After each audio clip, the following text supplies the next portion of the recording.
his envoys to go, and Iran should just call him. But what does it mean for the ceasefire? There's no reason to wait 2 days, have people traveling for 16, 17 hours. And we're not doing it that way. We'll do it when they want. They can call me.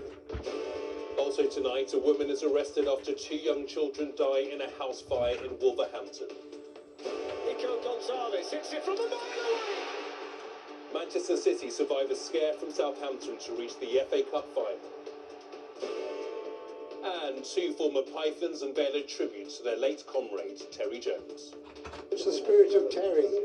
And Terry, the anti-statue, wouldn't like to be remembered in bronze or marble or anything else, except in a way like this.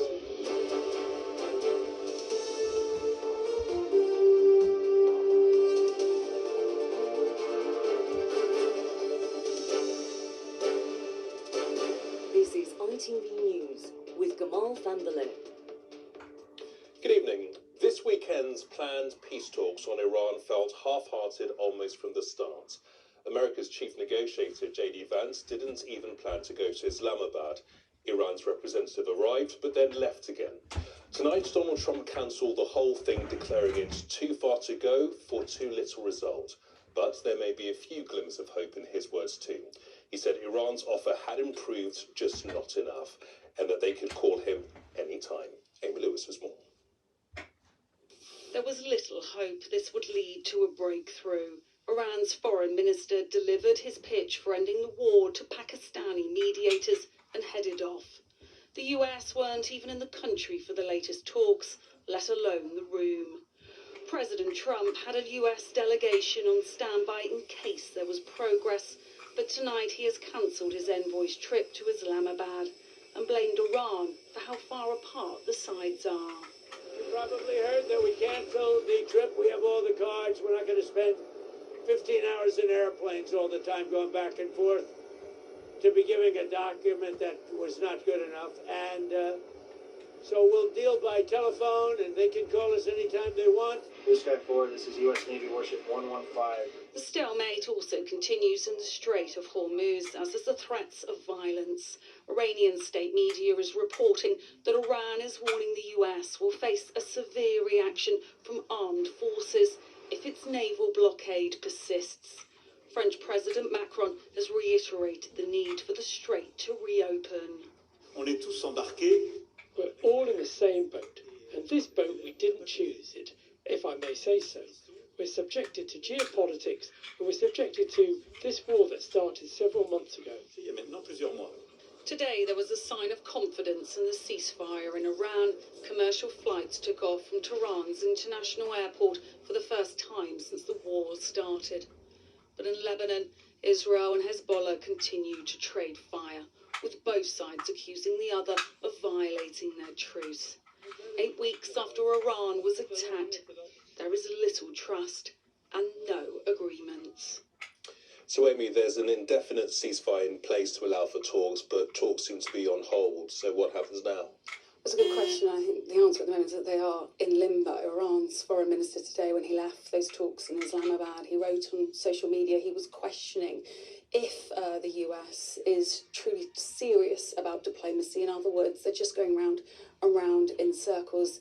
And the biggest question, I suppose, now, and the most important question is that the ceasefire in Iran, and what happens with that if the talks continue to go nowhere. Okay, Amy, many thanks indeed. Many questions indeed. Thank you. Now, if the Iran talks had gone ahead, they would have had to fight for Donald Trump's attention, as in less than 48 hours, one of the president's favourite statesmen is paying him a visit. Our political correspondent, Fred Dimbleby, is at the Foreign Office. Fred, new details of the King's state visit to Washington have been released tonight.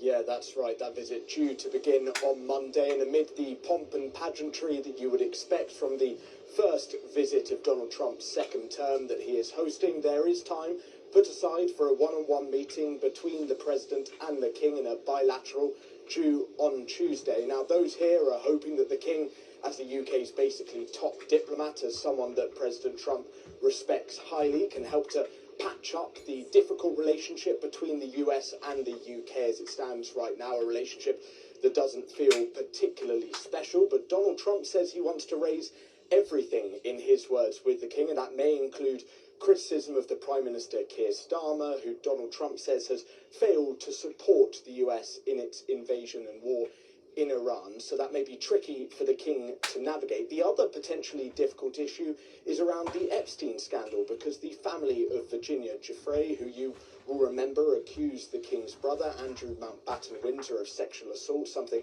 he vigorously denies. Well, they have been holding a vigil in Washington, D.C. today on the one-year anniversary of her death, and they are calling for a meeting with the King during that visit, along with other Epstein survivors. Now, that's something that seems very unlikely as it stands tonight, but it is another potential pitfall. I think the key question, though, about all of this is, even if that meeting and that visit goes well and Donald Trump feels better about the UK-US relationship, how long will that last, and how long will it be before Donald Trump returns to form and starts criticising Keir Starmer and the UK government once again?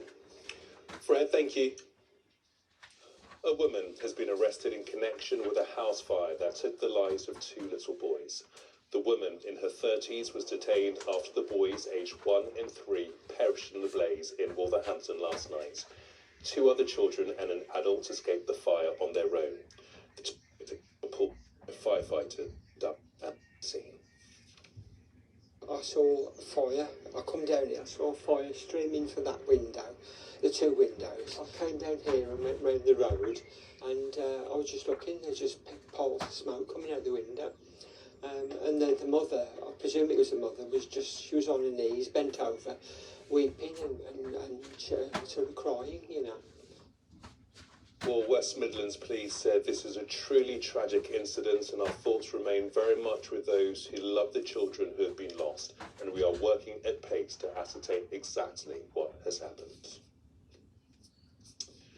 In other news, a social media influencer has died after being hit by a car outside a nightclub last weekend. 32-year-old Claudia Sochevska, known as Claudiogram online, was hit outside the Inca nightclub in London's Soho last Sunday. Former X Factor finalist Gabrielle Carrington appeared in court on Tuesday charged with attempted murder. She could now face a murder charge. Counter-terrorism police are investigating after a van was driven into the gate of the military drone factory and protesters broke through the roof. 6 people were arrested yesterday at UAV Tactical Systems in Leicester. The pro-Palestine group People Against Genocide has targeted the factory's Israeli parent company before.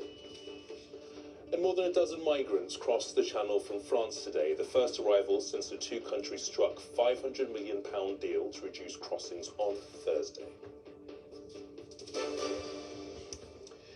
New figures show dog attack injuries have almost doubled since the pandemic. More than 3 are reported every hour across the UK, despite the introduction of the XL Bully ban 2 years ago. Sabah Chowdhury has more. 13 weeks old, Maggie May Moody was killed in a suspected dog attack just weeks ago in Yorkshire. The very next day in Essex, another tragedy. 19-year-old Jamie Lee Biscoe mauled to death by the family dog. And while these are the most extreme cases, they're part of a wider problem across the UK, where dangerous dog attacks are on the rise, almost doubling since the pandemic. That's according to Freedom of Information data obtained by the Mirror. In 2025 alone, police recorded over 29,000 offences. That's 81 a day, or more than 3 every hour. Almost 5% higher since the XL Bully ban in 2024. We've got an increase in reporting, an increase in the police forces acting, we've got an increase in the dog population overall, and because we've seen this rise since the pandemic, during the pandemic we did see a real increase in people purchasing puppies, and those puppies were probably bred under very poor circumstances, and we know that dogs bred in poor circumstances have more behavioural and mental health problems. But for others, it's not just the circumstances, it's the owners. You can't help but feel stigmatised yourself when you own a dog like this, and you see people cross the road and you see people walk the other way. And I think what's important is that we get across the message that any dog can be aggressive, and actually we should be looking at the owners and saying, is that owner walking this dog sensibly? Have they got it on an appropriate lead? Are they looking at the dog, or are they on their phone? Then we tougher laws and penalties of up to 14 years in prison. Attacks are still on the rise, and questions remain whether bans alone are enough. Sabah Chowdhury, ITV News. Sport now, and Manchester City are through to their fourth FA Cup final in a row, but were made to work for it by Championship side Southampton. City came from a goal down to win 2-1 at Wembley, and as James Gibson reports, it keeps their hopes of the domestic treble alive. It's 50 years since Southampton won the FA Cup, and after an impressive run to the last four, fans were starting to believe it could be their time again. And this goal, ruled out narrowly for offside, was a warning to Manchester City that this would be no walkover. In truth, the first 60 minutes were a dull affair, but City sent on their big guns, and with the Gallagher brothers watching, it was starting to look like today was gonna be the day. Angle against him, taken away by the goalkeeper. Only for Southampton to have other ideas. There's the shot from the... That lead was to last just 3 minutes, though, thanks to an unfortunate deflection. Takes the shot. And then came the sucker punch from Nico Gonzalez. His first FA Cup goal. He probably won't score a better one. Winning the Premier League may well be City's #1 target for the rest of this season, but a fourth consecutive FA Cup final is a welcome bonus. James Gibson, ITV News. Well, the team City need. And earlier there was almost unbelievable drama as non-league Rochdale and York City battled it out for promotion back into the Football League. In what looked like the final minutes of stoppage time, Rochdale looked like they'd done it.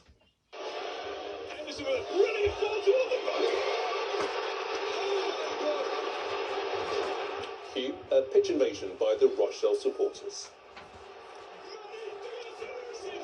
So when that was finally cleared away, just enough seconds remained for York to throw everyone forward and score themselves, to result in 1-1 draw enough to promote York back into the league. And now for something completely different. Sir Michael Palin and Terry Gilliam have joined family, friends and fans of their late Monty Python colleague Terry Jones to unveil a statue of Jones in North Wales.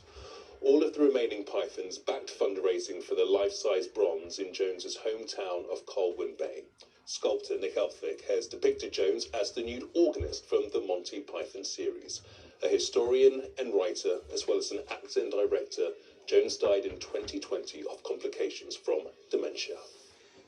It's the spirit of Terry, and Terry, the anti-statue, wouldn't like to be remembered in bronze or marble or anything else, except in a way like this, you know, where no one else has ever been shown their posterior anywhere in the world. A great statesman wouldn't do this. That is it. The national and local weather forecast are next from all the team here. Thanks for watching. Bye-bye.